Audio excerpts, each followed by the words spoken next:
नमस्कार भावांनो, स्वागत करतो पुन्हा एकदा आपल्या एका नवीन व्हिडिओमध्ये. तर भावांनो, बकासूरचे छोटा भाऊ महाराज आणि वादळ यांच्याबद्दल एक अपडेट घेऊन आलेलो आहे. तर नक्कीच व्हिडिओ शेवटपर्यंत बघा, पूर्ण अशी अपडेट तुम्हाला कळेल. तर भावांनो, बकासूरचा छोटा भाऊ महाराज, आपल्याला महाराज नेमकं कोणत्या मैदानात पळताना दिसणार आहे, तर याचा देखील तुम्हाला प्रश्न पडलाच असेल. तर भावांनो, महाराज कोणत्या मैदानात पळणार आहे याचीच अपडेट आपण आजच्या व्हिडिओमार्फत देणार आहोत. तर व्हिडिओ नक्कीच शेवटपर्यंत बघा आणि आपल्या चॅनलला सबस्क्राईब नक्कीच करा. तर चला न थांबताच व्हिडिओला सुरुवात करूयात. तर भावांनो, तुम्ही देखील बघू शकताय, उद्या 17 जानेवारी 2026ला औंध येथे ताकहाटाव जी सातारा येथे भव्य आणि दिव्य असा MI केसरीचा मैदान, ओपनचा मैदान आहे भावांनो. बक्षिसाचे स्वरूप देखील तुम्ही स्क्रीनवरती बघू शकता.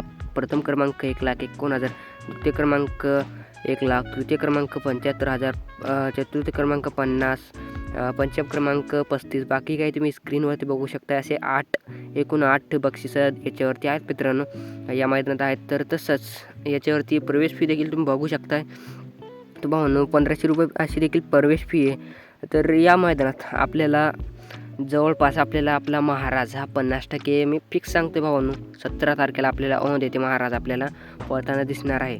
तर बकासूरच्या नेमका बकासूर कधी पळणार याच्यावरती आपण एक स्पेशल आणि सेपरेट एक व्हिडिओ घेऊन येणार आहोत. तर त्याच्यासाठी आपल्या चॅनलला सबस्क्राईब करून ठेवा. तर भावांनो, बकासूरची सध्या तब्येत कशी आहे? तर भावांनो, बकासूरची तब्येत एकदम आता म्हणजे चांगली आहे. तर नक्कीच आपल्याला बकासूर आगामी मैदानात दिसणार आहे. तर ते कोणत्या मैदानात दिसणार याची देखील आपण अपडेट तुमच्यापर्यंत पोहोचवणार आहोत. तर त्याच्यासाठी आपल्या चॅनलला सबस्क्राईब करून ठेवा. तर भावांनो, 7 जानेवारीला आपल्याला आपला महाराज आणि वादळ आणि साम्राज्य देखील आपल्याला पळताना दिसणार आहे. आणि भावांनो, बकासूरच्या धावणीत एक नवीन नंदी आलेला आहे. तर त्या नंदीचं नाव काय आहे? लाल आणि कमळा नंदी आहे बघा, म्हणजे छोटा.